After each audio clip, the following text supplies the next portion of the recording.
Dog storms into hospital and stops baby's euthanasia? What happened next shocked everyone. I have the dream of reaching 1,000 subscribers by the end of this month. Subscribe and be part of this dream too. Thank you. Have an amazing story.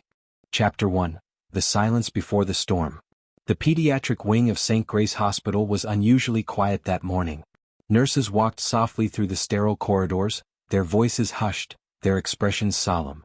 In room 206, a baby boy named Noah lay connected to machines that beeped in a steady rhythm. Born prematurely and diagnosed with severe neurological damage, Noah had been in the ICU for months. Doctors had exhausted all options. That morning his parents, Sarah and Ben, sat holding hands, eyes red from tears, preparing for the unthinkable. Noah's life support would be withdrawn by noon.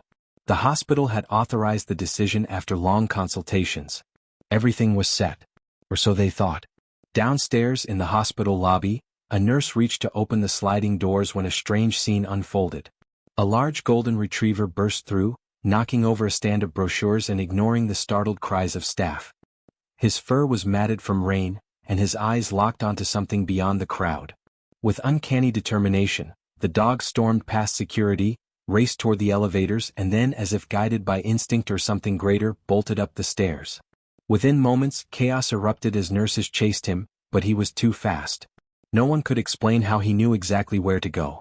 The retriever crashed into the ICU, his paws skidding on the tile floor, and barked furiously outside room 206. Inside, Sarah jumped at the sound, her breath catching as the door swung open and the dog lunged forward. "What in the world?" a nurse cried out, too shocked to react.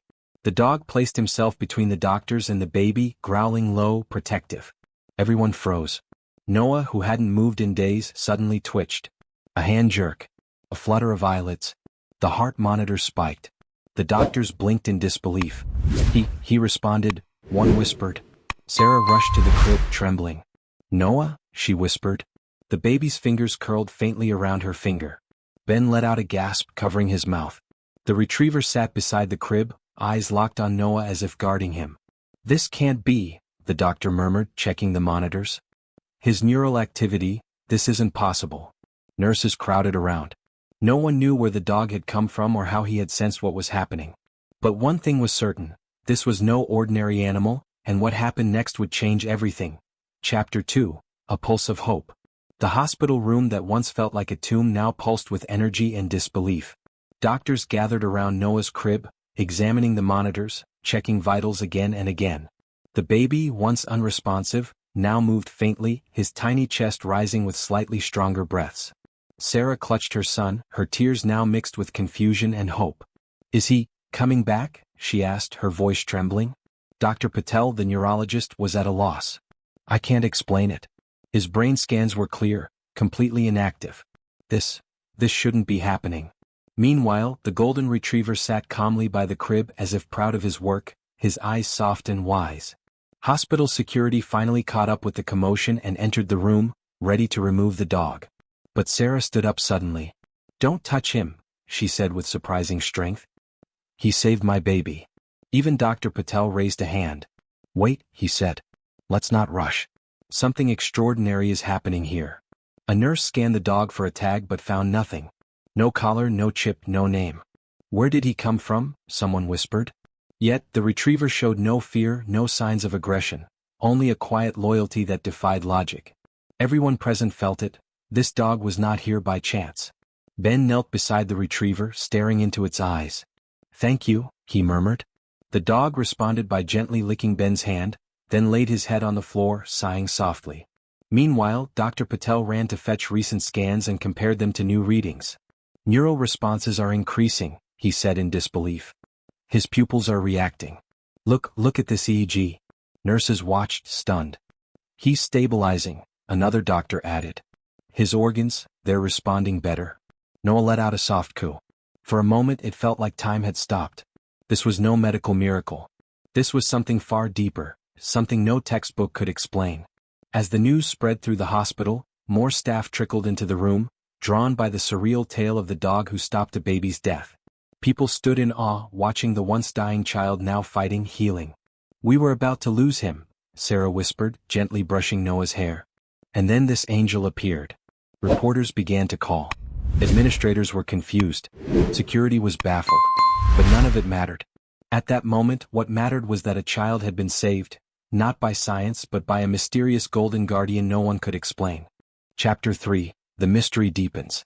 By the next morning, room 206 had become a quiet sanctuary. The golden retriever never left Noah's side, curling up near the crib like a loyal guardian. Nurses brought him water and food, unsure what else to do. "He's like he belongs here," one whispered. Noah's condition continued to improve, slowly but steadily. The machines showed promising signs.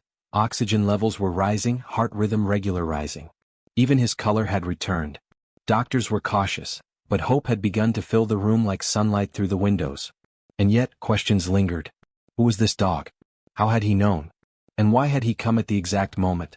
Sarah couldn't shake the feeling that something divine had happened. That night, she sat by Noah's crib while the retriever rested at her feet. "You saved him," she whispered to the dog, who lifted his head and wagged his tail slowly as if he understood. She reached down to stroke his head. "Where did you come from, boy?" But the dog only stared back, silent and calm. Ben walked in holding a laptop. "I searched online. Every shelter, every lost pet listing. Nothing. It's like he doesn't exist." Sarah smiled faintly. "Or maybe he's not supposed to." Her words lingered in the air like a quiet prayer. Hospital administrators, though impressed by the turn of events, were also concerned. "We can't keep a stray dog in the ICU," said one board member. But public interest in the story had exploded. A video taken by a nurse had gone viral. Millions had seen the moment the dog burst in, stood between the doctors and Noah, and somehow changed fate. The hospital was flooded with calls, letters, and visitors. "People are calling him a miracle," another staff member commented. "Some say he's an angel. Others think he's a therapy dog who got separated from a patient." No one knew the truth. But no one could deny he had stopped the unthinkable. Later that day, an elderly janitor named Mr. Harlan, who had worked at the hospital for over 40 years, paused by room 206. He looked at the dog and froze. "I've seen that dog before," he said softly. "But it can't be." Staff gathered around. "You have." He nodded slowly. "Years ago. That's Buddy. He belonged to a nurse who used to work here, a pediatric nurse who died saving children in a fire. That dog was her shadow. After she passed, he disappeared. No one ever found him." The room fell silent. Sarah's eyes widened. The golden retriever looked up, almost knowingly. This was no ordinary visit. It was the return of a soul with unfinished purpose. Chapter 4. Whispers from the Past. The revelation stunned everyone. Mr. Harlan's voice trembled as he told the story. The nurse's name was Emily Grace. Kind-hearted, always singing lullabies to the babies. She died 10 years ago during a fire in the old West Wing. Saved 3 newborns before the smoke took her. That dog, Buddy, was always by her side. Loyal like no other. The name Emily Grace echoed like a ghost down the hospital halls. Staff searched old records and found her photo. A young woman smiling brightly in scrubs, and beside her, the very same golden retriever. It was impossible, but there it was. Buddy hadn't aged a day. Sarah held the photo beside the dog. His eyes, gentle and knowing, stared back. She touched the frame with a reverent hand. "You knew her, and you came back." The dog leaned in, pressing his nose gently to the image as if confirming it. Ben looked around, shaken. What if this isn't just a miracle? What if he was sent by her? Rumors spread quickly. Patients, nurses, even skeptics began visiting room 206, hoping to catch a glimpse of the dog who had defied death. Some brought candles. Others brought flowers. The hospital that once prepared for grief now overflowed with awe and wonder. Despite the attention, doctors remained focused. Noah's recovery, though slow, was undeniable. He was breathing unassisted now, his eyes opening for brief moments. He even smiled once, just once, but it was enough to send Sarah into joyful tears. "He's coming back to me," she whispered. Dr. Patel remained cautiously optimistic. "We don't have a medical explanation, but we do have evidence. Neural pathways are reactivating. It's like something jump-started him." He looked at Buddy. And we all saw what happened. There's no denying his role. The retriever, humble and still, didn't seek attention. He simply stayed, always alert, always watchful. That night, Sarah dreamed of a woman in scrubs holding a lantern, walking down a long hallway. Behind her, the golden retriever followed faithfully. The woman turned and smiled at Sarah. "He's in good hands," she said, and then faded into light. Sarah awoke with a start, tears on her cheeks. She looked down at Noah, who slept peacefully, then at Buddy, who raised his head and wagged his tail once. A warmth filled her chest. Whatever force had brought Buddy back, it had come not just to save a life, but to remind the world of the unseen bond between love, life, and loyalty beyond time. Chapter 5. Signs and Wonders. Over the following days, Noah's recovery bordered on the miraculous. He began to respond to voices, grip fingers with tiny strength, and even cry softly when he was hungry. Nurses marveled. "We've never seen anything like this," said Dr. Patel during his rounds. "His brain is reactivating as if a light switch was flipped." All the while, Buddy remained at his side, never leaving the room unless gently guided for food or short walks. He ignored cameras and crowds. His mission was clear: protect the child.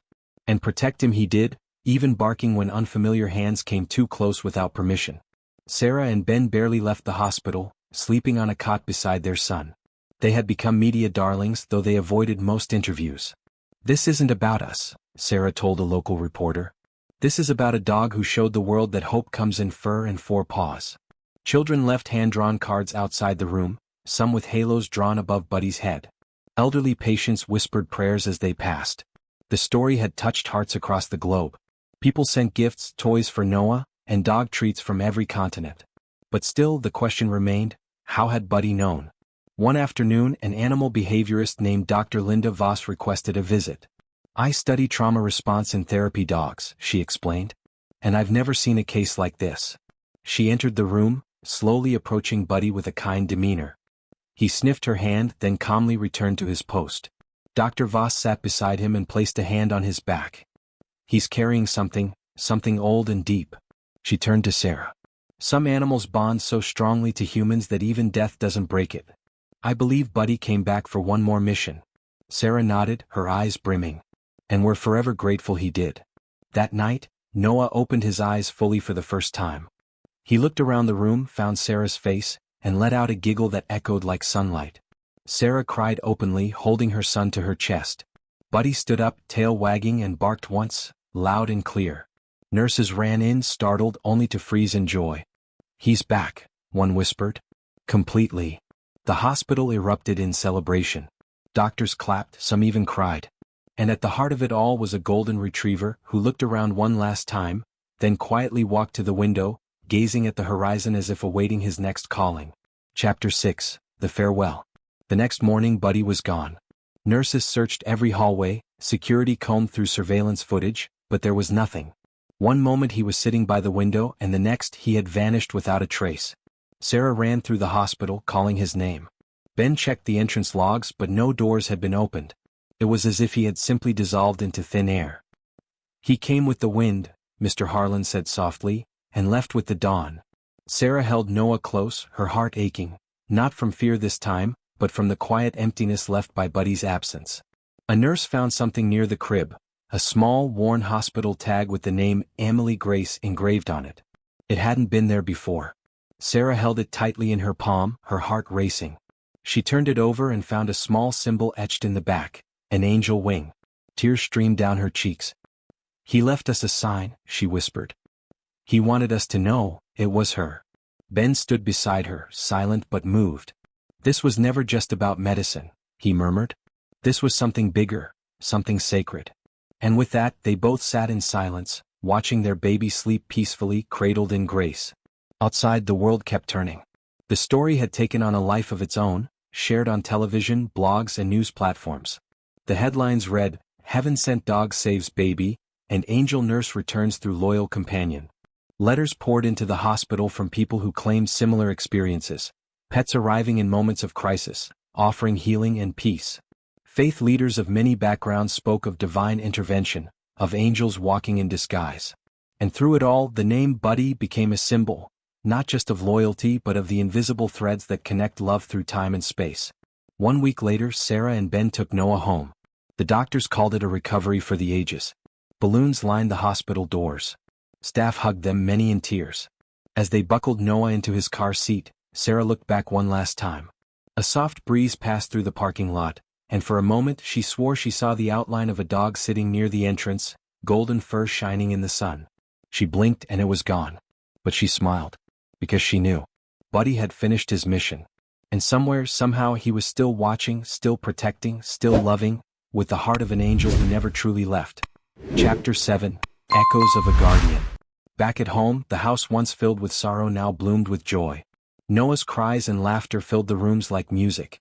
Every milestone, his first attempt to crawl, his giggles at the family cat, was celebrated as a miracle. Sarah kept Buddy's tag on a necklace around her neck, a reminder of what they had survived. At night, when the baby stirred, she would hum lullabies and whisper, "Thank you, Buddy," to the sky. She couldn't explain it to others, not really.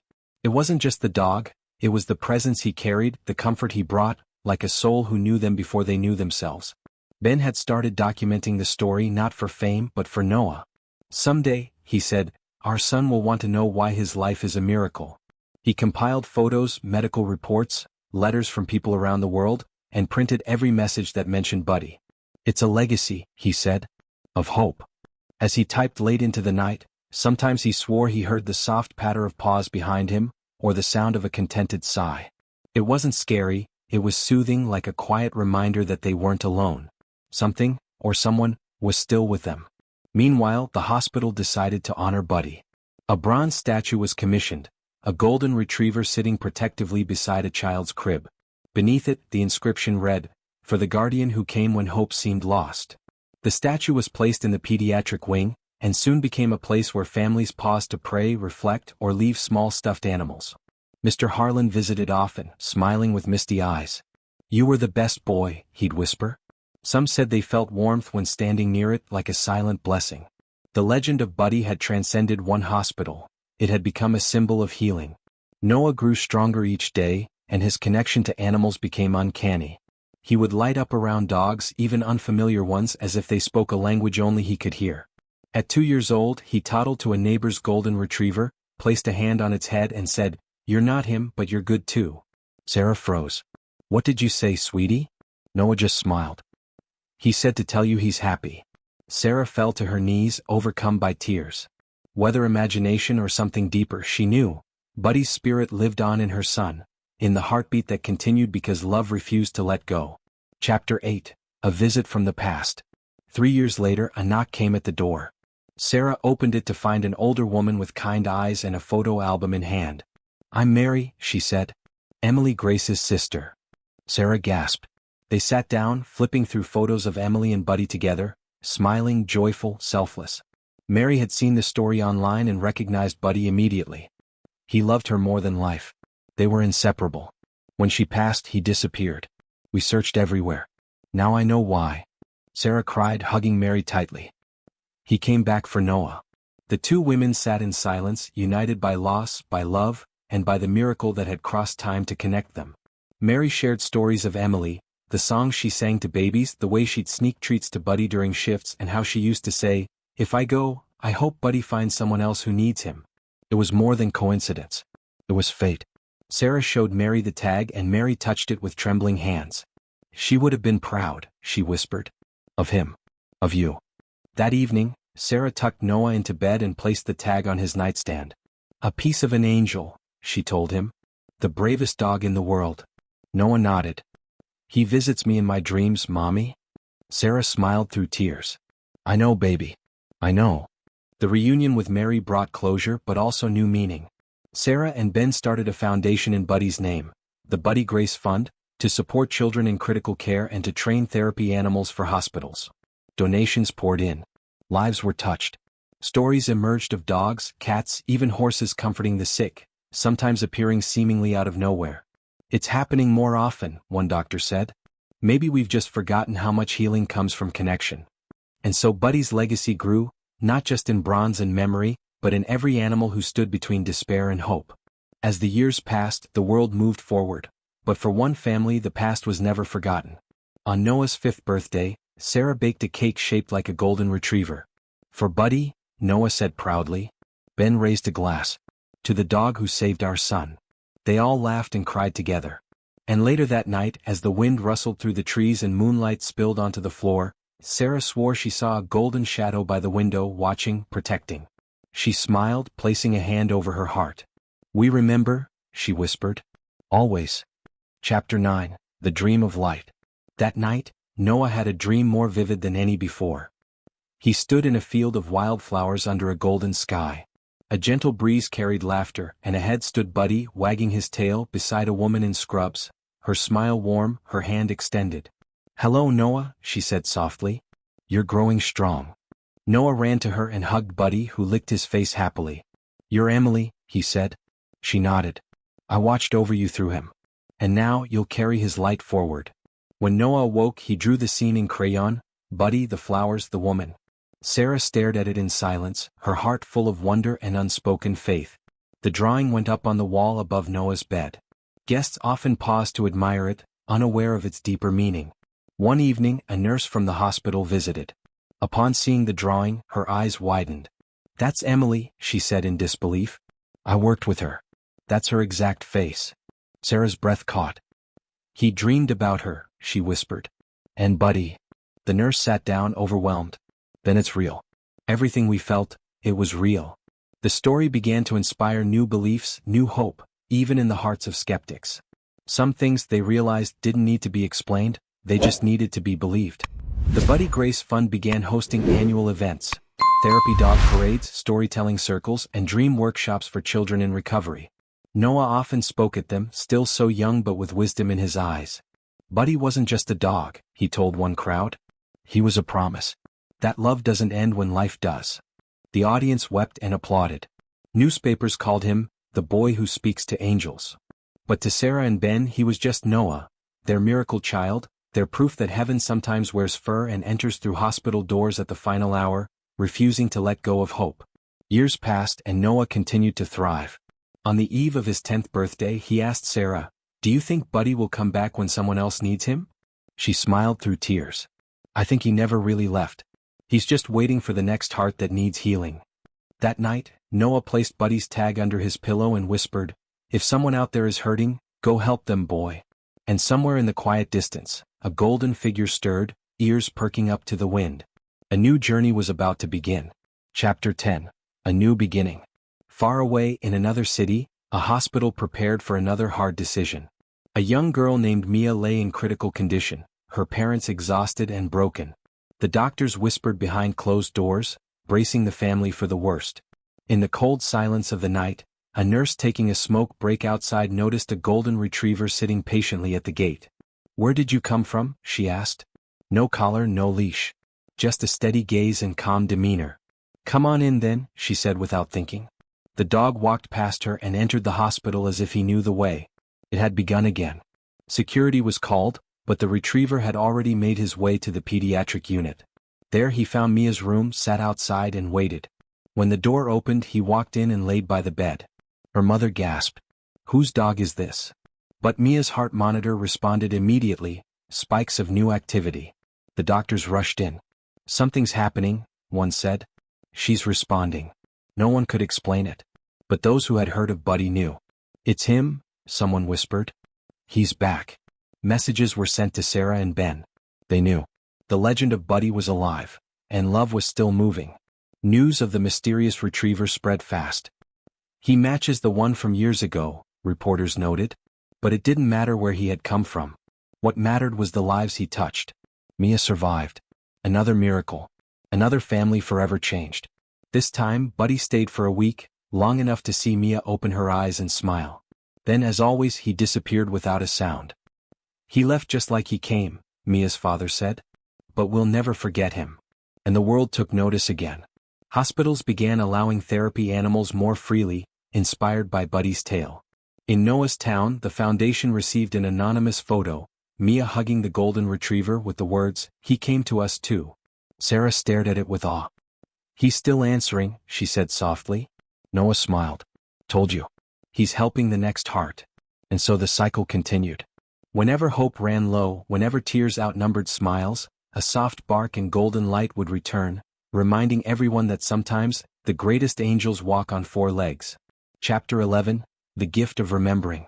On the 15th anniversary of Noah's recovery, the hospital unveiled a new wing, the Buddy Grace Pediatric Center. Families gathered, candles were lit, and stories were shared. Sarah stood at the podium with Ben and Noah by her side. "This isn't just about what happened to us," she said. It's about what can happen when we choose to believe that kindness can cross time, that loyalty can be eternal. Tears flowed freely as photos of Buddy and the children he'd helped were projected across the walls. The bronze statue was moved to the entrance of the new wing, where children stopped to touch his nose for good luck. That same day, an elderly man arrived, holding a weathered letter. "I met a dog like that when I was a boy," he said. "In a different city, different hospital. Saved my brother." The stories kept appearing, more than anyone expected. Buddy's legend wasn't tied to one place. He was a force, a spirit, a guardian that moved where love was needed most. A team of volunteers began documenting every story, every sighting. A map was created with glowing points all across the world. Each dot represented a life touched. It became known as the Light Trail, and Buddy was at the center. Noah, now a young adult, began studying animal therapy and spiritual psychology. "I want to understand why this happened," he told his parents, but also how to keep his light alive. He traveled, met other families, listened to their stories. And everywhere he went, people would nod and say, "Yes, we believe." For what Buddy had done wasn't just heal, it was unite.